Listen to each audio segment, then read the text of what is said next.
우리가 지난주에도 이 동일한 말씀을 가지고 어떻게 결혼하지 않은 남자를 또 결혼하지 않고 또 남자를 알지 못하는 이 처녀를 통해서 아이를 갖는 기적이 어떻게 가능한가에 대해서 우리가 지난주에도 배웠는데, 그것은 성령으로 잉태하사라는 말씀처럼 생명을 불어넣는 창조주의 능력 때문에 그런 기적이 가능하다라고 우리가 배웠습니다.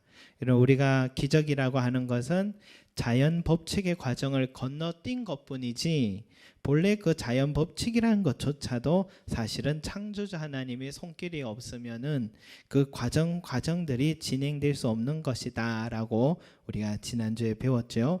그래서 나이 많아서 불임이었던 엘리사벳도 하나님께서 일하시니까 세례 요한을 또 임신하고 낳을 수 있었고, 물고기 2마리와 보리떡 5개도 하나님의 손이 맡겨지니까 5,000명을 먹이고 12강주리가 남는 기적이 있었고, 12년 동안 혈류병으로 좋다는 모든 약도 용하다는 모든 의사들을 만났지만은 낫지 못하던 여인도 하나님의 옷자락을 만지니까 그 몸이 깨끗이 나았고, 심지어 남자를 알지 못하는 처녀도 하나님의 은혜를 입게 되니까 아이를 가지게 된 것입니다. 그래서 여러분, 기적이 불가능하다고 생각하지 마시기 바랍니다. 우리의 모든 생각을 내려놓을 필요가 있습니다. 우리의 시각에서 판단한 그런 판단을 내려놓고 창조주 하나님의 시각에서 믿음의 시각으로 우리의 모든 것을 바라본다면 그 일들이 이루어질 줄로 믿습니다.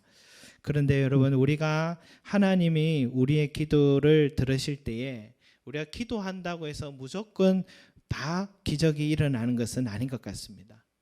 하나님의 뜻에, 선하신 뜻에 합할 때에 기적이 일어난다라는 것을 볼 수 있습니다. 최근에 우리 SWC 한 목사님, 박희성 목사님, 예수로 교회에 박희성 목사님이 계신데, 함께 잠시 운동을 하면서 또 그렇기 전에 먼저 전화상으로 그 교회에 교회 차량이 생기게 되었다라는 참 기쁜 소식을 전해 듣게 됐습니다. 그래서 만나서 어떻게 이렇게 좋은 차량을 갖게 되셨냐라고 물으니까 그 이야기를 듣는데, 제가 들어도 야, 이거는 하나님이 하신 일이구나, 하나님이 주신 교회 차량이었구나 하는 것을 알게 됐습니다. 그 교회가 지난 다니엘 기도회를 열심히 하셨나 봐요. 21일 동안 한 번도 빠지지 않고 그 교회가 그렇게 열심히 했습니다. 하는데 그 교회가 또 다니엘 기도회 영상에도 올라와서 그 교회 기도 제목에 그 차량을 위한 기도 제목도 영상에 올렸더라고요. 그 교회 이름으로 올렸답니다. 그 영상에도 교회 이름에 차량 기도 제목 올렸는데 응답 안 되면 안 되잖아요. 그래서 기도를 그렇게 열심히 목사님과 교인들이 열심히 같이 기도를 했는데, 그러나 그 교회가 차량이 뭐 어디 1, 200 합니까?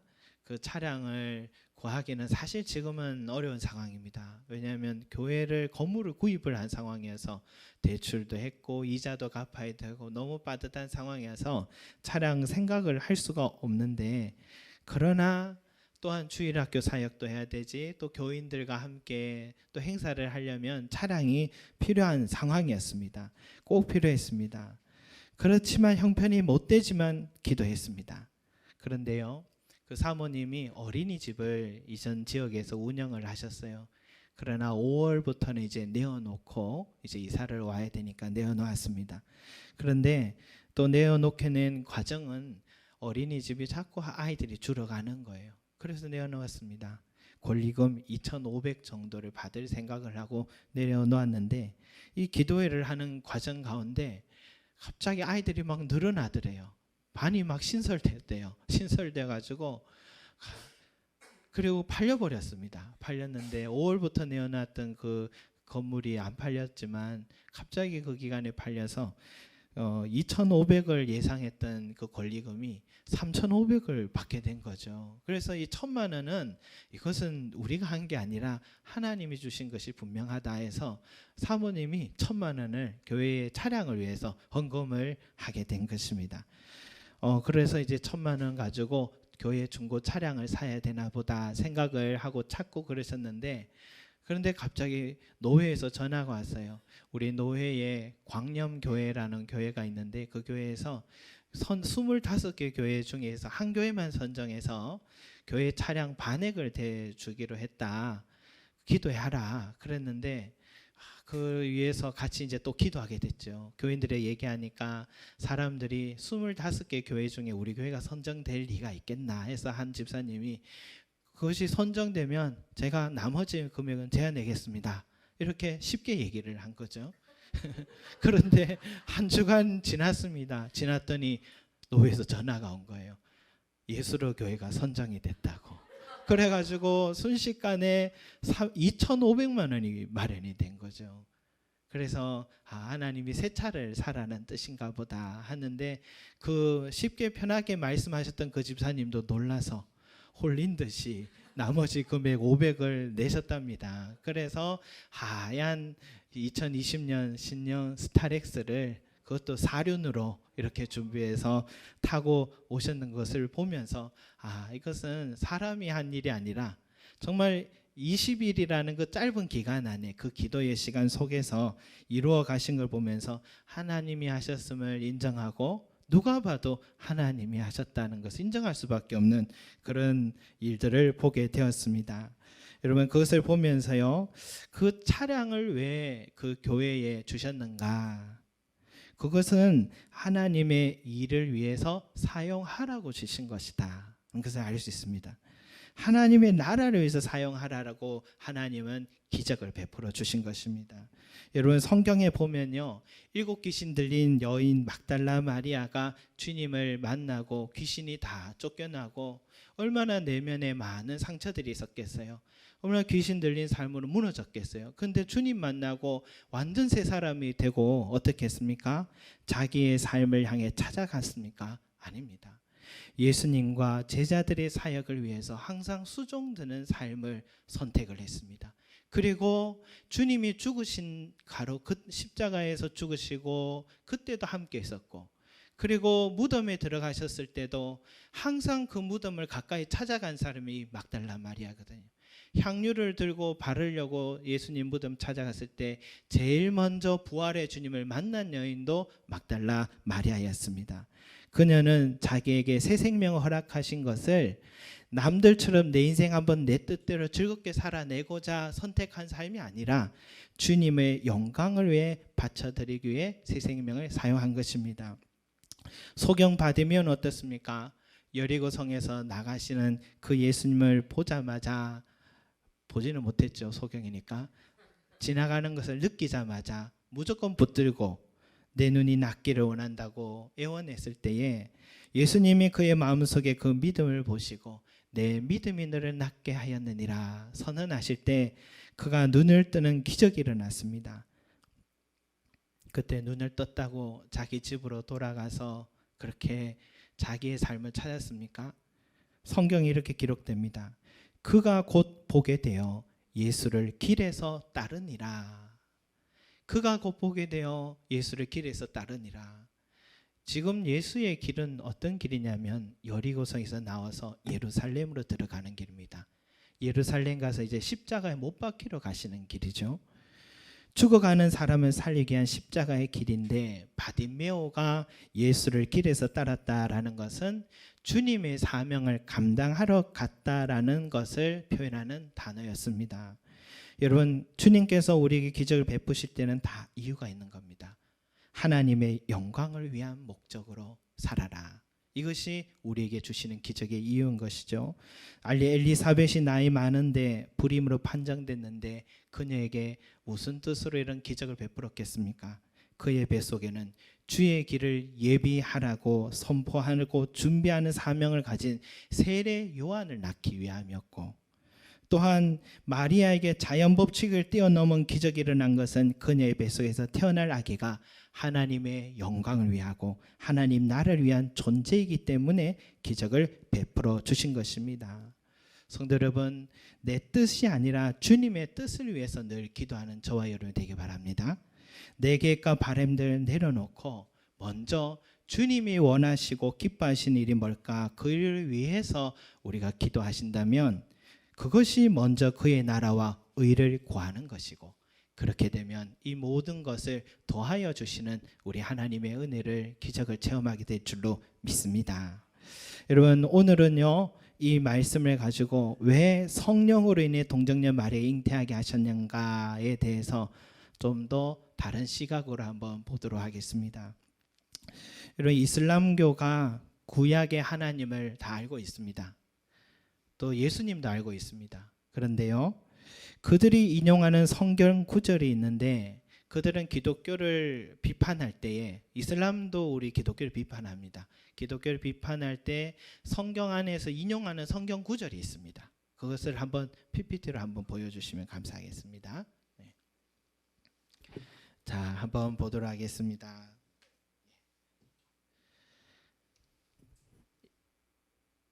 첫 번째 줄 한번 읽겠습니다. 시작. 아버지는 나보다 크심이라. 두 번째, 내가 아무것도 스스로 할 수 없노라. 듣는 대로 심판하노니 나는 나의 뜻대로 하려 하지 않고 나를 보내신 이의 뜻대로 하려 하므로 내 심판은 의로우니라. 셋째, 그러나 그날과 그때는 아무도 모르나니 하늘에 있는 천사들도 아들도 모르고 아버지만 아시느니라. 또 누구든지 말로 인자를 거역하면 사심을 얻되 누구든지 말로 성령을 거역하면 이 세상과 오는 세상에서도 사심을 얻지 못하리라. 아멘. 여러분, 이슬람교가 기독교를 비판할 때 이 구절들을 인용합니다. 왜 그럴까요? 여기에서 이 아버지는 성부 하나님이고 나는 성자 하나님 예수님을 말하죠. 아버지가 나보다 크십니다 라고 하게 되면은 예수님의 신성이 낮아지는 것이죠. 성부가 높아지고 예수는 그 아래 단계로 내려가는 것이죠. 나를 보내신 이의 뜻대로 하려 합니다. 내 뜻대로 하지 않고 함으로써 예수님은 자기 뜻이 아니라 늘 아버지의 뜻만을 지켜야 되는 그런 아주 낮은 위치에 가는 거죠. 또 그날과 그때는 아버지만 알고 나는 알지 못한다라고 인정함으로써 성부의 하나님의 능력, 위치만 높아지는 거죠. 또 성령보다도 열등한 존재임을 말하는 것이죠. 그러므로서 이슬람교 사람들이 항상 우리 기독교를 비판할 때, 봐라, 예수님은 하나님의 아들이 아니라 그저 탁월한 랍비요 선지자 수준이다. 이걸 이야기하는 겁니다. 그에게 신성이 없고 인성만 존재하고 그저 탁월한 랍비일 뿐이다, 선생일 뿐이다, 선지자일 뿐이다. 그래서 그와 같은 수준의 마호메트가 마지막 선지자다 하면서 마호메트의 마지막 그 계시를 들어야 되지 예수의 계시를 들어서는 안 된다라는 것이 바로 이 이슬람교가 우리 기독교를 비판할 때 쓰는 구절들이죠. 그러나 우리의 신앙 고백은, 오늘 우리의 신앙 고백은 그렇게 말하지 않습니다.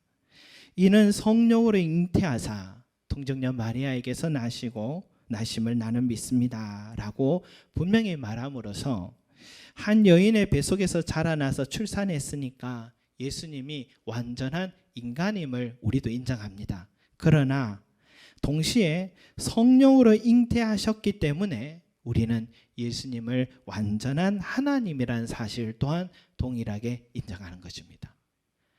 완전한 하나님, 신성을 가진 신분이심을 우리는 믿는 것입니다. 그래서 여러분, 이런 구절들은요, 이슬람교 또 하나님의 교회 그리고 제7일 안식교 같이 구약의 하나님만 인정하는, 성부 하나님만 인정하고 또 유월절 절기를 지켜야 된다고 강조하는 이 시대에 그런 이단들, 이교도들이 있거든요. 그런 이교도들이 나에게 접근해서 예수의 신성을 반드시 부인할 겁니다. 예수의 인성은 인정하지만 신성은 부인할 때에, 그때 저와 여러분들은 바로 이 말씀들을 한번 보여주시기 바랍니다. 이 말씀의 구절들을 분명하게 그들에게 제시할 필요가 있는 것입니다. 같이 한번 읽겠습니다. 시작. 예수께서 이르시되 나는 부활이요 생명이니 나를 믿는 자는 죽어도 살겠고 만물이 그로 말미암아 지은 바 되었으니 지은 것이 하나도 그가 없이는 된 것이 없느니라. 나와 아버지는 하나이니라 하시는데 아버지께서 자기 속에 생명이 있음 같이 아들에게도 생명을 주어 그 속에 있게 하셨고 예수 그리스도 안에 있는 것이니 그는 참 하나님이요 영생이시라. 아멘. 여러분 이 구절들 다 기억하셔서 그러한 비판이 찾아오고 판단이 찾아올 때 담대하게 우리 예수님이 하나님이시고 하나님의 아들이심을 신성을 가지신 분임을 증거하시길 바라겠습니다. 자, 그렇다면 우리 이렇게 질문할 수 있죠. 왜 예수님이 완전한 하나님이셔야 했는가? 그죠? 왜 예수님이 완전한 하나님이 되어야 하셨는가? 그것은요, 죄인된 우리들을 구원하시기 위함입니다. 죄인이 그저 인간이라면, 완전한 인간이라면 죄인이잖아요. 죄인이 다른 죄인을 구원한다라는 것 자체가 어불성설인 거죠. 죄된 우리 인간을 구원하기 위해서는 반드시 죄 없는 존재가 있어야만 하는 것입니다.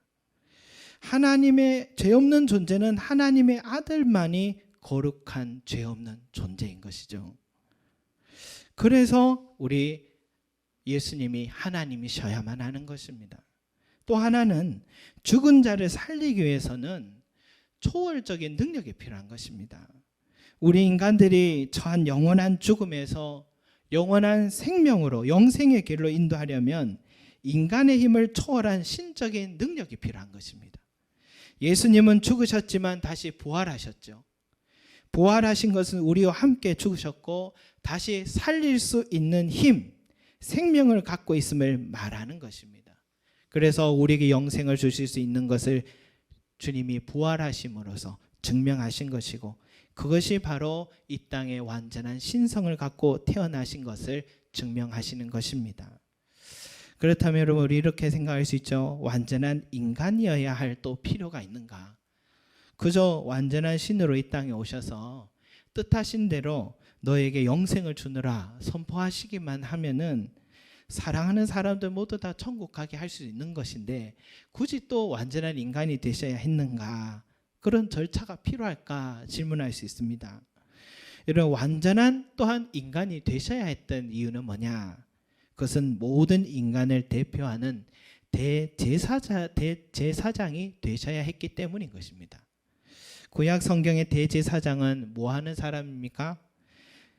딱 1년에 한 번 모든 백성들의 죄를 위해서 짐승을 잡고 그 피를 뿌리고 모든 백성들의 죄를 짊어지고 지성소로 들어가서 모든 백성 죄를 하나님께 용서해 달라고 백성의 인간의 대표로서 구하는 자가 대제사장이거든요.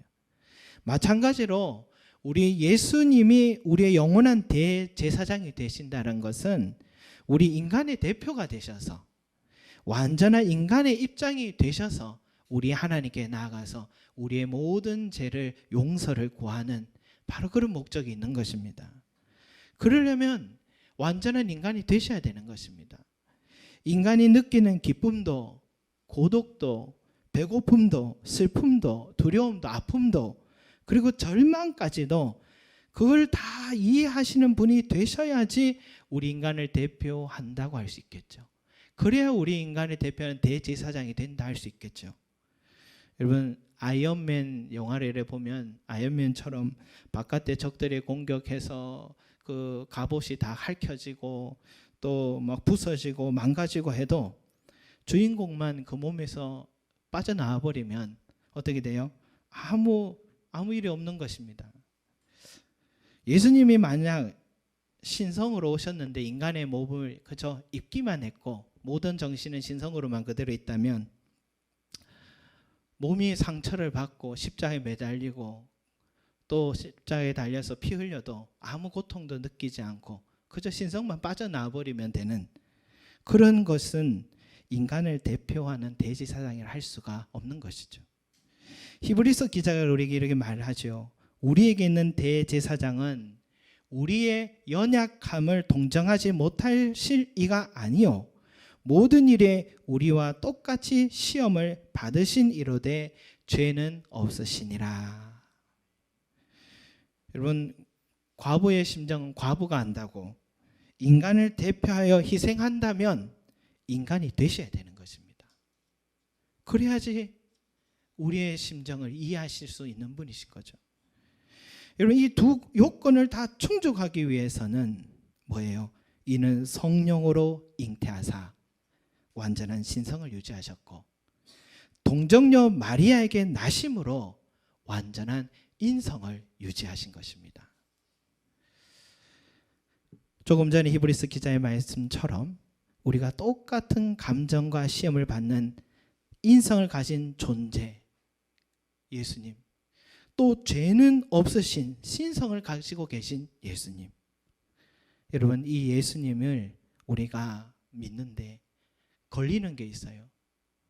우리 아까 전에 창문을 여니까 따뜻한 공기를 유지는 하고 싶은데 매연은 보내고 싶고, 그런데 찬바람은 들어오고 또 매연은 빠져나가는데 공기는 찾으면서 보이지 않는 이 두 존재가 공존한다는 건 참 어렵다는 걸 저는 보게 되는데, 이 인성과 신성, 이 두 본성이 어때 한 인격 속에 같이 공존할 수 있느냐, 이것이 신학적으로는 가장 큰 난제이기도 하고 이 문제 때문에 사람들은 고민을 많이 합니다. 이에 대해서 한 신학자가 참 좋은 해석을 한 것이 있어서 저는 이런 해석 못하겠어요. 그런데 너무나도 잘 설명을 해서 여러분과 함께 나누었으면 좋겠습니다. 이런 글이 있었습니다.